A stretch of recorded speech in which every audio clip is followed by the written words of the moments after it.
Children, in our previous video, we learnt about different types of synthetic fibers, their uses and properties. Today we will learn about plastics. Plastics are also polymers like synthetic fibers, but all plastics do not have the same type of arrangement of the monomer units. In some of the plastics, the units are arranged in a linear manner, that is like in a chain form, whereas in the others the chains are also interlinked between each other, which is called as cross-linked polymer. Articles made up of plastic are available in all possible shapes and sizes due to its various properties. You might have observed that certain plastic articles on heating get deformed easily and get soft.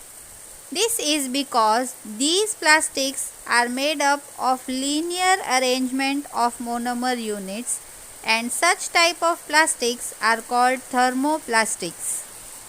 Such type of articles can be remolded and reshaped into different articles again and again.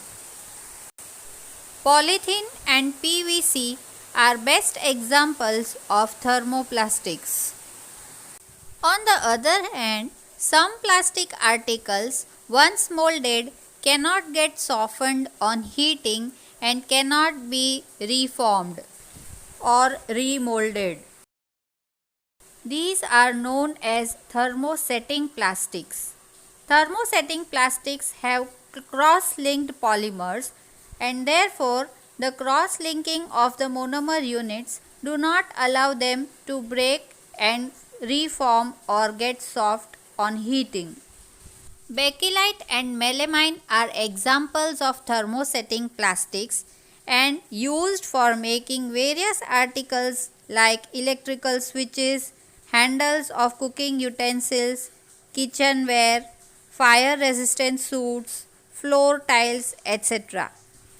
Plastic articles are considered as a material of choice better than other materials due to its properties like lightweight, cost-effective, strength, durability, easy to handle, non-reactivity, and poor conduction of heat and electricity. In the healthcare industry, a number of medical instruments like gloves and syringes use plastics.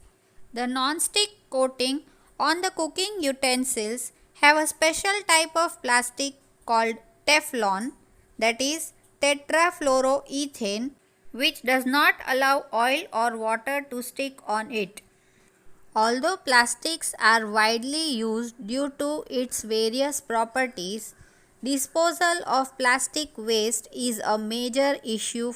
Plastics are not environment friendly as they are non-biodegradable. They cannot be dumped into the soil or neither be disposed into water bodies. Also, burning plastic wastes is not advisable as they do not burn completely and release poisonous fumes causing lot of air pollution.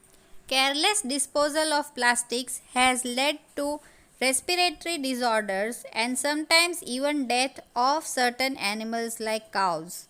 Many other problems like clogging of drains, low fertility of soil, low percolation rate of water into the soil are a result of our careless disposal of plastic waste. To avoid all these problems, we should avoid the use of plastics as far as possible. Collect plastic waste separately and give it for recycling. Use cloth bags in place of plastic bags. Use the 4R principle: reduce, reuse, recycle and recover, and try to be a responsible citizen.